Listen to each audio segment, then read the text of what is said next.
నిన్ననే చెప్పాను, పలమనేరు, కుప్పం ఈ 2 నియోజకవర్గాల్లో దగ్గర 110 చెరువులకు నీళ్లిచ్చే అవకాశం ఉంది. నేను ఇచ్చిన ఆదేశాలు, కుప్పంలో 520 చెరువులున్నాయి, గొలుసు కట్టు చెరువులున్నాయి, పాలారులో చెక్ డ్యాముల ద్వారా నీళ్లిచ్చే అవకాశం ఉంది. కొన్ని దూరంగా ఉంటే చిన్న పైపులు వేసుకోగలిగితే అవి కూడా చెరువులకు నీళ్లిచ్చే పరిస్థితి వస్తుంది. నేను చాలా సార్లు చెప్పాను, నీటి విలువ తెలిసిన పార్టీ తెలుగుదేశం పార్టీ, నీటి విలువ తెలిసిన పార్టీ ఎన్డీఏ. నీటి విలువ, రైతుల సమస్యలు తెలియని పార్టీలు మిగిలిన పార్టీలు అని చెప్పి కూడా మీకు తెలియజేస్తున్నా. అసెంబ్లీ అంటే హేళన, తిట్లు, నవ్వులాట్లు ఇలాంటికే పరిమితం చేశారు. ఈ రోజు మనందరి ఆలోచన ఒకటి, చిత్తశుద్ధి ఉంటే ఏదైనా సాధ్యం. నీళ్లనేది జీవితం. ఒక్కసారి నీళ్లు వస్తే అక్కడ పరిస్థితులన్నీ మారిపోతాయి. ఓసారి నాకు అనిపిస్తుంది, నేను కుప్పం ఎమ్మెల్యేగా ఉన్నాను, పక్కన చూస్తే కేజీఎఫ్ ఉంది, ఇంకో పక్కన చూస్తే కృష్ణగిరి ఉంది, ఒక పక్క కర్ణాటక, ఒక పక్క తమిళనాడు, మధ్యలో మనం ఉన్నాం. అయినా కూడా కృష్ణా నీళ్లు 730 కిలోమీటర్లు తీసుకొచ్చి ఈ భూతల్లిని, భూమాతని తల్లబరిచే పరిస్థితికి వచ్చామని చెప్పి కూడా నేను మీకు తెలియజేస్తున్నా.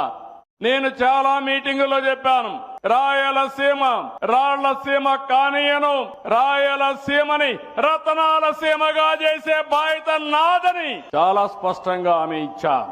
నేను అవన్నీ హామీ ఇస్తే నేను చాలా ప్రయత్నాలు కూడా చేశాను. మీరు ఆ విషయం కూడా గుర్తుపెట్టుకోవాల్సిన అవసరం ఉంది. ఈ రోజు ఈ ప్రాజెక్ట్ ఉంది. తెలుగుదేశం పార్టీ 14-19లో 12,500 కోట్ల రూపాయలు రాయలసీమ ప్రాజెక్టు కోసం ఖర్చు పెట్టాం. అదే వైఎస్ఆర్ కాంగ్రెస్ పార్టీ వచ్చింది, 2,000 కోట్లు ఖర్చు పెట్టారు. ఇప్పుడే మా మిత్రుడు రామానాయుడు గారు చెప్పారు. నేను ఒకటే మిమ్మల్ని అడుగుతున్నా, ఈ రోజు పాత రోజులు ఒకసారి గుర్తు పెట్టుకోవాలి. ఏం తమ్ముళ్ళు, ఆ రోజు జ్ఞాపకం ఉందా వచ్చి ఇక్కడ చేసిన పని అని మిమ్మల్ని అడుగుతున్నా.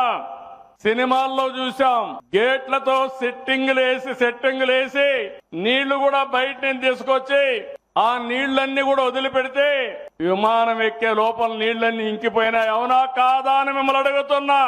గుర్తుంటే చేతుల పైకెత్తండి.